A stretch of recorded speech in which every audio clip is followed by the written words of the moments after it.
This video is made for adult collectors because Starscream dies like a bitch.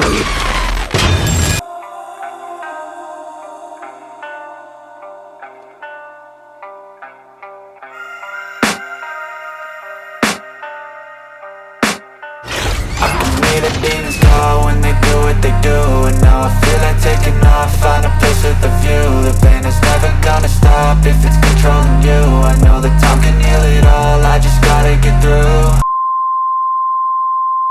Oh man, I'm gonna have to cut out so many sniffles because my allergies are so bad today. I am one more liter away from completing this shelf.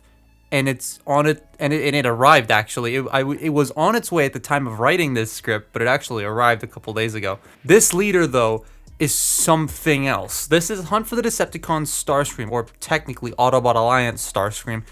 And just look at how glorious this looks. And this was a leader class. It's nuts at how much is crammed in here for that budget at the time. It's insane. While the MPM one looks way more accurate, I much prefer messing with this one. It's just a lot nicer of an experience in the hands.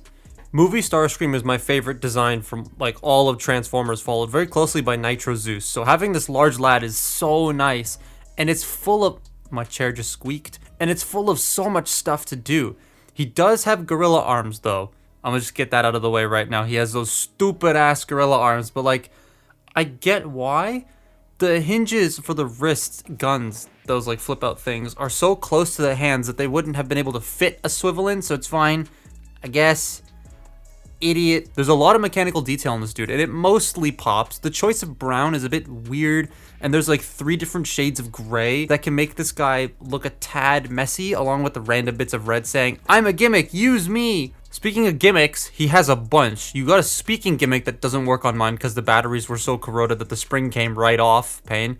But his mouth does still open, so there's that. I'll show you how that works later. It's really cool. You also have this lever on the arms. When you pull them, they reveal his rockets and his chain gun, which is really cool. The rockets do get stuck though all the time, which is very annoying. And then folding the hands away and plugging in the gun gives him his rocket launcher, missing the little wing parts on the side, which is like the most iconic part of his gun. Pain.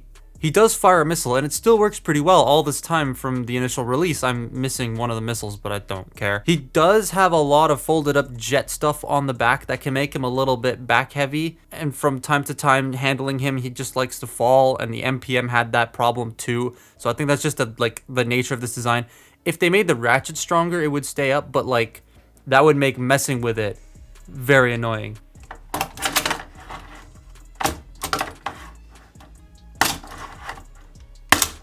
Monkey. So Starscream's articulation, it was very much ahead of its time. Mostly. So like there's a lot of really cool things it does, but then there's the elbows and the no thigh swivels and alright. So the head can rotate left and right. But what's really cool is no matter how far you rotate it, for crying out loud, the mouth still opens. And the way that they've designed that is, see if I can show this off as best I can. The mouth has this little stick attached to it. You see that? And there's a clear piece buried in there that pushes up when you pull this, which pushes that stick, which opens the mouth. And so that's how when you're able to rotate the head, he can still, you know, open his mouth, which I think is really cool. Okay. We'll talk about the legs later. Shoulders. Shoulders are on ratchets. Very nice sounding ratchets, but this piece always likes to fold in, and it's not supposed to. It's cool though to see like his muscle structure actually move when you move this joint. I think that's really cool. But yeah, I wish it kind of locked into place. This is one of the ahead of the times things. Inward butterfly joints. These are not transformation joints. Stand up straight, you moron. These are not transformation joints. These are actually like there on purpose. I think that's awesome. And you can like bend that piece to sort of line up with it if you want to. That's really cool. It's better than the MPM one because the MPM would go backwards, and that I thought was a weird choice because he always had them forward in the film when he's like rubbing his hands and stuff.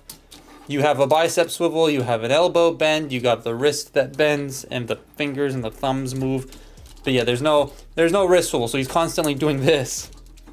Nothing at the waist, but if you untap the hinges a little bit, you can sort of get like an ab crunch going. There you go. You got an ab crunch there, which is pretty neat. Just click that back into place. Hips. Then go forward and back.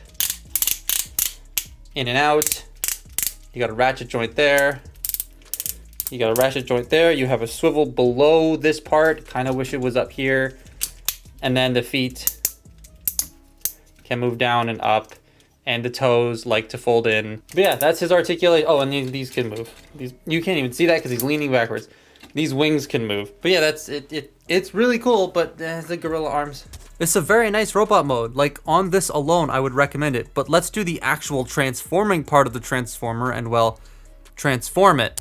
Now, if you've transformed the MPM, this is a little bit similar. Not a lot, but it's a little bit similar. But this is just a lot more refined and a lot more simple to do over the MPM, but it's still like involved and pretty interesting to fiddle with. Just get everything sort of lined up. This is kind of hard to untab, this panel right here, which is a tad bit annoying, but you know, oh well. Let's bring all this crap out, and you just sort of pull that down, bring this around, and sort of clip it in. There we go. Now you have Gurwalk. I'm just kidding. I can get the legs prepared here. I will say doing that's really sad. Doing this part here is really satisfying. I'm gonna actually show you. Fold the heel in, fold this down, and then this just slips right into place. That's just super satisfying to me. I don't know why. We're gonna do that again right here. Fold that in, bring that down, close that up, boom. Legs. Now he's got straight legs and he looks weird. Now the I'm gonna have to move this up a bit. The torso. This is involved, but it's really cool. So you unpeg these, and then you just rip these out, and then you fold this in. Right, you just do that again on that side. And then you make sure the arms are the correct way around. Don't be an idiot like me. And then this is where the similarity of MPM comes into play. You take this, right, you fold this in, and these are on springs, so they'll fold in by themselves, which is really cool. And you just take this and you bring it all the way in while extending this section. And there you go. And the way that sort of flows is really, really satisfying and nice to do. Like, it just flicks in and boom. And you peg it together. Bring these up like that. Then you want to just sort of swing this around. Oops. Fold these in first.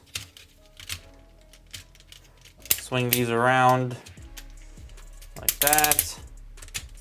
Peg them together. Peg them into the bottom of the jet. There we go. And now you have a torpedo looking thing. So you bring this back, right? And then you bring these wing sections down, slide them into place, and peg them in. They are spring loaded, these pieces. So like when you're going back into robot mode, let's just get it into all mode here. You just sort of unpeg it, bring it out, and then it's supposed to fold in by itself. You didn't even see that. You bring it out, and then it's supposed to fold in like by itself, but it gets caught on this all the time. I get what they were going for, but it doesn't really work. Bring that down, peg this all together,